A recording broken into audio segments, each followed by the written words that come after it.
4 friends, 1 island, countless memories. Join us as we reminisce about the Jamaica that made us.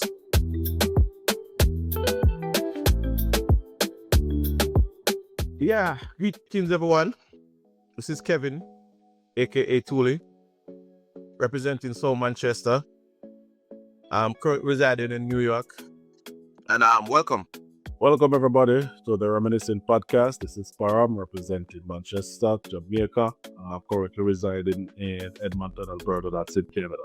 Greetings, Massive and crew. This is Chidi, also known as Domo, hailing from Greenvale, Manchester, currently chilling in Washington State. Yes, Massive and crew. This is the Reminisce podcast. Chappo here, residing in Georgia, repping Greenville, Manchester, and also some parts of Silo, St. Elizabeth. One love. Nice. So fellas, we're all here to kind of take a trip down memory lane and reminisce on this podcast.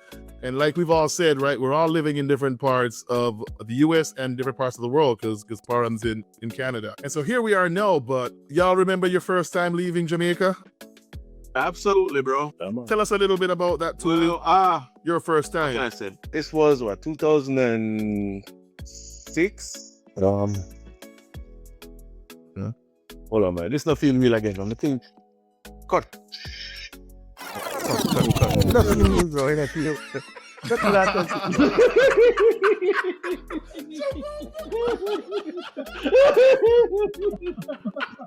Toolie, the people them don't know what them to know in the boss.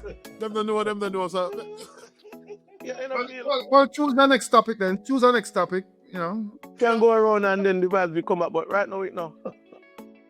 Yeah. Yeah, let's try that. Let's try that. I'll let this run. So, All right, so where next up? Parram, you remember your first time leaving yard? Yeah, let's try it. And if we get back to Toolie and him still freeze up, then I'll cut off. Get back to Toolie and he still feels unnatural. We'll switch subjects. I'll cut all of this.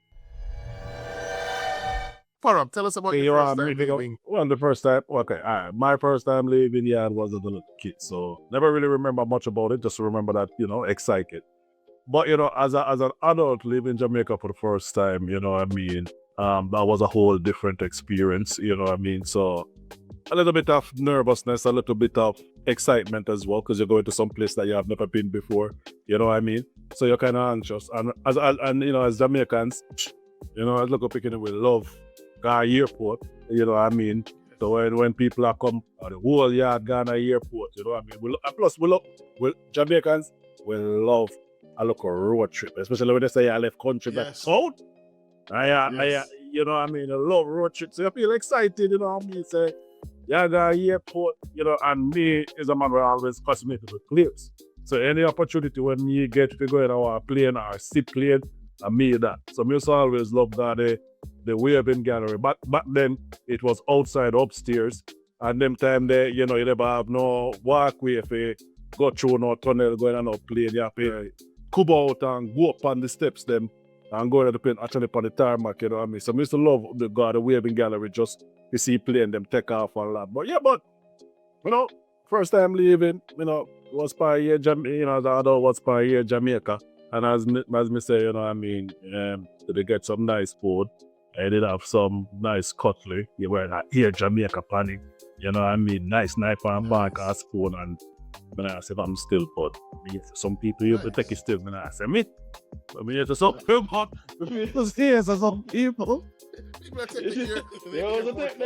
Your parents take your Jamaica cutlery by you, So So first time go spot them there, and this was first time going to Florida actually. The whole plane ride,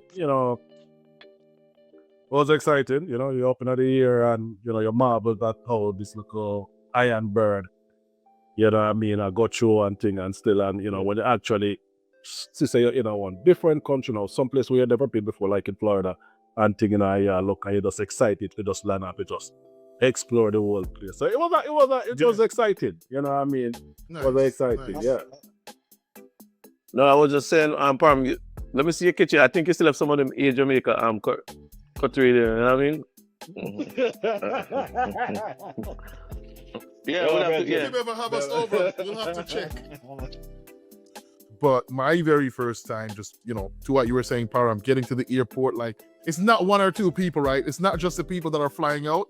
You have a whole entourage with you, people coming to bid you farewell. So it was quite surreal for me. And I think one of the things I remembered that stood out was how big the planes were up close. Like you'd be running around as a little kid and you'd see them in the sky, right? And you run and you're waving and you see them on movies and stuff. And then you get to the airport and you're looking at them and you're like, whoa, like these are some big machines, man. For me, it was Air Jamaica as well. My mom's husband came down to get me and my sister and he met up with us at the airport. Like he didn't even get out of the airport. Like my family delivered us. We met up there. Everybody stood For your up. package. Yeah, pretty much. We waved to them, you know. I remember grandma waving in our little tie head, you know, uncles waving. My one uncle that we worked with, Chappo, he's the one that loaded up the same van, the big old van there, put everybody in the back, put people in the front, and there was about 13 of us. And getting to the airport, getting through customs and all that, it was surreal. Straight out of DC, Toolie. We graduated, and I took off about a week later. So that was 96. How am I already at July 1996, right? You were supposed to come to Teachers College when me did about. See? Remember every time I said they're supposed to come to Teachers College, right? And yeah. I never want to go to Teachers College. And me holla no blows and skirt. Me holla in water. Hey, man. Why? Me never want to go to Teachers College, boss. Me no want. Me never want to no teacher. I remember my dream for a long time, you know, was supposed to be in a pilot or a businessman, you know, master. See? And then my mother had the grand idea. So my mother had the grand idea to send me to Teachers College. You see what I say? But back to the Chidi thing that me don't want him leave. Because he was supposed to come because he tell me. But I see sure. So come here, say at least me have one next come here, say me have at least money from high school at least, did it? Yeah. From DC, did it? You saw me as a car and things. So me call Chidi yard. I don't know if your uncle answer the phone, but the man tell me, say, yo, Probably. Chidi no, they ain't a master, Chidi fly out. Me say, oh, yo. Me say, blows and skirt, Chidi got a fight. Me I say, yo, Chidi got a fight. Even when Chidi was promised to go to college with you, that time Chidi already know that, you know, the filing wouldn't practice. Exactly. Mm-hmm. The man knows him I get filed for. You see? Man knows him I get filed for the animal fly out. That's what I say? Yeah. But y'all can attest to this, right? When you got foreign, your family, everybody says, don't tell anyone, right? It's the biggest secret in your area, right? Don't tell anybody. This was mostly for people within your community, though, right? I don't think that. I don't know. No. I think your friends, Chappo, your friends will probably know. But like the wider community, I mean. It's to mean everybody. I didn't tell anyone. You know? But there was this superstitious thing where my mom think, you know what, if you say anything to anyone, they're gonna either harm you, it's not gonna come through. Something like, you know, this spell is gonna be put on you where you're not gonna get to your final destination. So just leave that stuff out. So morning when I flew out, I was hanging out with the boys, you know. I went to the store, you know, I came back and I just another day, right? Yeah. And, you know, my brother came and picked me up and, you know, like one of you guys say, it was, you know, looking back at it, the whole experience, that's why I'm thinking this cannot be a Jamaican thing. This must be a lot of people coming to a different country kind of experience, you know, like folks going to the UK, folks going to Canada, because everyone has this big experience when it comes on to like, you know, flying out. Because in my case, just similar to what y'all was saying, it was like maybe about 15, 20 people, you know. Even my uncle, remember, I'm coming from St. Elizabeth. My uncle was in Westmoreland. He's a doctor. He heard that I was flying out from my mom. He drove all the way. The damn patients drove all the way to the airport, and we all met up in the parking lot at the airport, right? And you know, naturally we went through and all that kind of stuff. And then you know, security wasn't that, you know, tight back then. So you know, you had that waving gallery. There was no such thing as the jetway. So you know, we had to walk down the steps, right, to the tarmac, back into the plane and stuff like that. But the two things that stood out for me was, number one, when you compare to traveling now and traveling back then, dude, when I came, I was dressed up like I was about to go to church. you know. I had like, long sleeve shirt. I had my like black church shoes on and regular slacks, man. I wasn't like, no, when I go to Jamaica, I'm in like sweatpants and t-shirt. Everybody was dressed all the way up, man. Yeah. And then I didn't really understand the concept that sometimes the plane had layovers. So I was going to New Jersey, but the damn plane landed in Philly, and I was getting ready to get off because I'm like, you know what? The first stop in foreign is where I love, you know. So the lady beside me was like, no, that's how pretty much Air Jamaica ran like a robot taxi. You just you stop there, let a few people off, continue on until the final destination. So my final destination was New Jersey. It was a good experience. The food on the airline, the food that we got on the airline in coach, that's the stuff that they give in first class. Yep. Yeah, Jamaica. Nice Jamaica, cooked if you give you good cooked Nice chicken cooked and rice and whatever. Well, my first time, not my first one. The first time leaving was 2006, and like most of you guys said, it was a trip, but my trip didn't happen to the airport. By then, foreign had become quote unquote regular for people. 2006, everybody basically was traveling by then. So, but I had a party at my house the night before. So a few people knew what the party was about, but the majority of folks didn't know what it was about. It was like a sending off party, So yeah, it was there. We had food, had drinks, the whole party vibes, and this was on a Saturday night, so I left on the Sunday morning early. So I'm pretty sure a lot of folks came back to the house looking for me, blah blah blah. So from a psychological perspective, right? From a psychological perspective, when I came, I was excited. It was a big excitement. But my mom, it's 6 of us, right? And I was the first one to ever travel, right? The youngest and the first one to ever travel. So, after you came, first time coming, it was all excited and all that kind of stuff. But when you came, how did you feel about being here? About 2 weeks after I came, the excitement died down. I wanted to go back. I never had that. I wanted to go back. Don't talk. Yeah. After the excitement died down, because remember, it was 6 of us and my mom. So there was, like we always were close. So when I moved there, it was just me and my dad, and I never really grew up with him. So after the excitement died, I wanted to go back to Jamaica. I called sometimes to tell my mom, listen, I want to come home. After the excitement. Not me. Me said, I'll go back. You know what I mean? But I understand. But this is the thing, I understand what Chappo is saying, because remember, all of your life, when you're young, at that 1999, you're probably 19. You know what I mean? Yeah. And you never really leave your family before, right? No. And you're kind of close to your family and all of your friends them and stuff like that. So they excite, some kind of understand after 2 weeks you kind of start get homesick. Me kind of get understand, Chappo, you kind of get, you kind of get the homesick thing and, you kind of miss the food because the food different, right? Yeah. The whole culture different. Yeah, see a bunch of white people now where you don't used to see on TV. I used to see them once in a while when they come as tourists.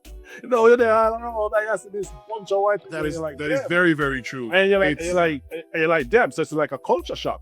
You know what I mean? So I can understand. Yeah, but I can understand.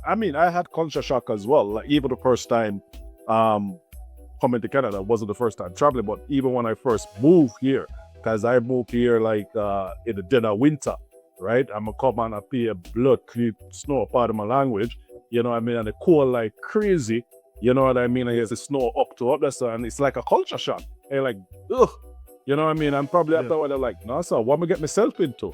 You know what I mean? And you kind of miss back your family, you miss your friend them, but you're like, yo, this is what I'm gonna be for you a while. But then I can understand what come to me, man, because it's a culture shock. No, go ahead, Chidi. Go ahead. A month for me. Oh, sorry. Go ahead, Toolie. Well, I was gonna say it took about a month for me. Unlike you, Chappo, I didn't want to go back home, but I just had certain things I missed. I think it was a little easier for me because my sister was with me, and then my little brother was here. My baby sister wasn't born yet; she was still in the belly. But my siblings were all here. But I miss my cousins. I miss a lot of things about just growing up in Jamaica. But I think why I wasn't instantly like I want to go back, it was like accessibility. It was weird for me just thinking that anything you want, pretty much, either you can order, or you can go to stores, it felt like it was a whole other world that just opened up and you can just go do things. Whereas back in Jamaica, it's like, when are people going out to the city? What's happening here? Here, whatever you wanted to do, if you had a car, you knew how to get around, you could pretty much go to any mall, do anything and just chill. So after about a month, I'm like, all right, I think this American thing's working out. I was talking now as adult now, right? When you first left Jamaica, did you come to the US or you went straight to Canada? It was Fort Lauderdale, touch down Fort Lauderdale, and then drive an hour to West Palm. What was the biggest difference?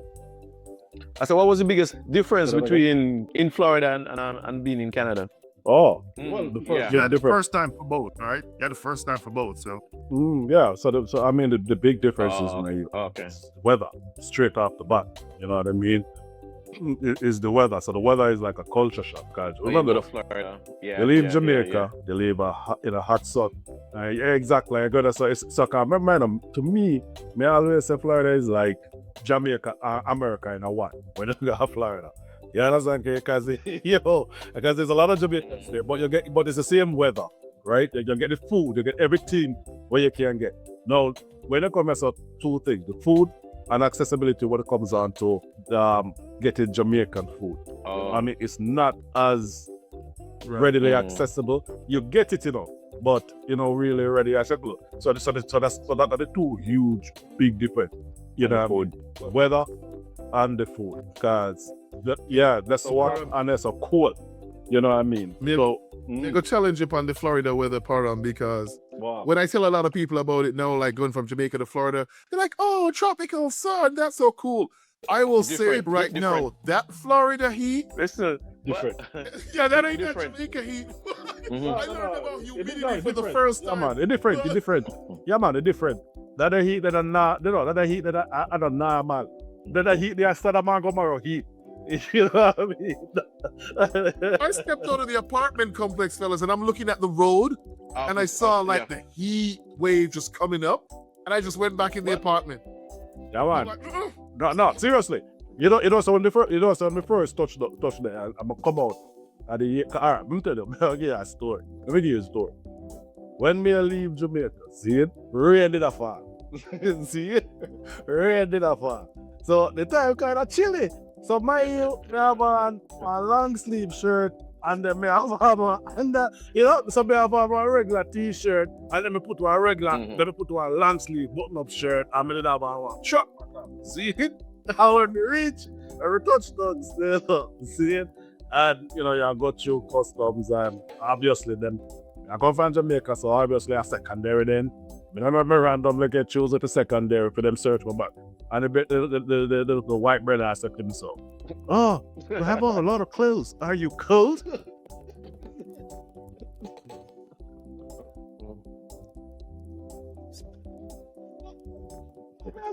Listen.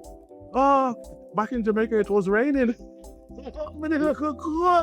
I'm start my car now. You say, I'm a go to door, my youth. Want to take off the whole of my clothes, man. Want to take off the whole of my clothes, yeah, man. So, back up for a second there. So, before we came, to the US, you guys remember it was even a whole process to even get your ticket? Like, oh my goodness. Yeah, man. But Brent, today you just book a ticket online and then you're good to go, right? I remember I had to go to, back then I was back in St. Elizabeth, right? I had to go to Mandeville to a travel agent. Yeah, travel agents to do it. Yeah, and they print you off this like really nice looking ticket, and stuff like that, and give it in that little pouch thing, and say, this is your ticket and stuff. So it was a whole experience, even getting the ticket, like booking an appointment with the travel agent to go get your ticket and stuff, and then you get this nice crisp ticket in your little pouch and then stuff like that. I mean, you guys must have this similar experience. Yeah, man. Yeah, back then, yeah, but the crazier process, at least for me, was getting the whole visa thing. It took us, I think, 3 trips to Kingston Like you had to go to the embassy and do the interview and do all of these things. And grandma was like, make sure your shirt's ironed and your pants is nice and the shoes is clean, because they'll take one look at you and just send you back. Like they wanted to interview you. My grandma was like, you gotta be clean. Like, it's like the biggest job interview in your life. And I'm this teenager just like, no, everything has to look good. Your hair has to look great. Everything, because they'll just look at you like, oh, you're going to America to cause trouble. Because we all went to high school together. We knew you didn't have the best of hair. So that must have been the biggest challenge, getting that hair. What was wrong with my hair, Toolie? Hang on, this might be another episode. What was wrong with my hair? But yeah, we can agree, you didn't have the best hair.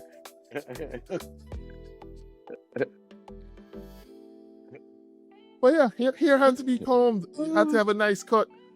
And after all of that, right? And we'd have to get up real early from Mandeville to get to Kingston. We'd get up at like 5 or 6 a.m. It's a long line at the end.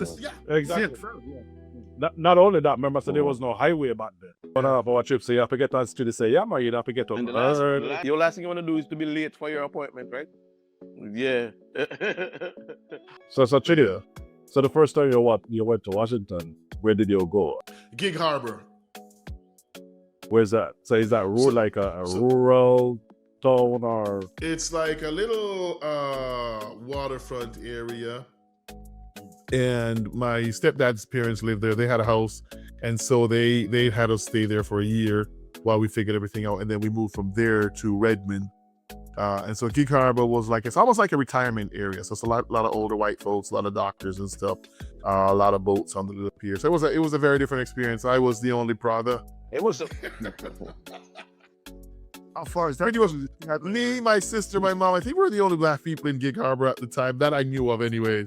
The other thing for me though, with the first time moving here, the phone, it wasn't as common now. With you having a phone, you could just call back home, right? WhatsApp is big now.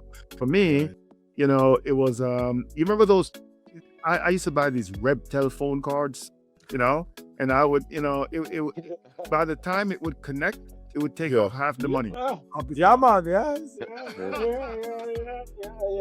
Yeah, remember them phone cards for raise you. Yeah. Yes, and back home was a challenge, man. You used to go to the little corner store and buy these little $5 cards, man. Yeah. Or sometimes $2 card. And if you had money, you buy the $10 card.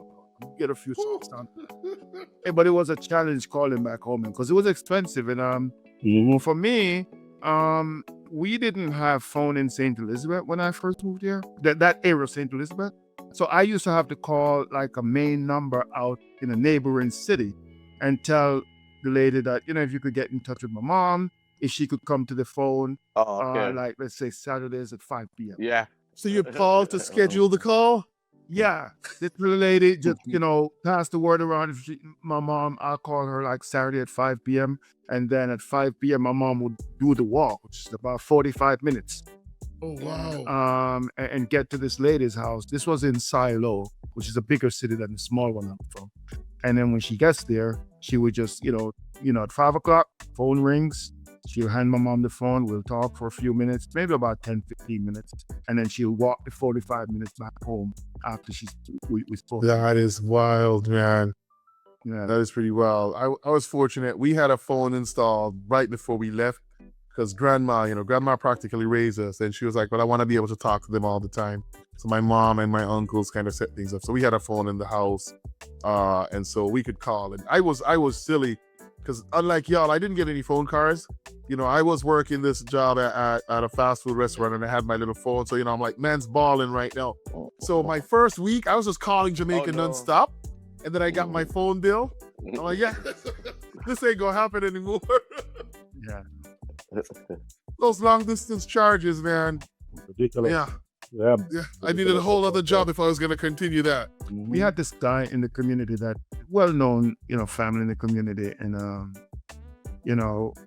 they took him to the airport, right? He was probably about 15 years old. And very good friend. The family is a very good friend of our family. And so they took him to the airport about 15. And to this day, he didn't connect again with his family back in Jamaica. He came over here to his dad, and his dad had a different life going on. And so he just started, just distant himself from his family back home. So his mom and brothers and sisters, Oh no. he didn't reach back out to them. I don't think to this day he reached back out. So that crying situation, when I was leaving, my mom was bawling at the airport. She's like, listen, I just ask you one thing. Just remember.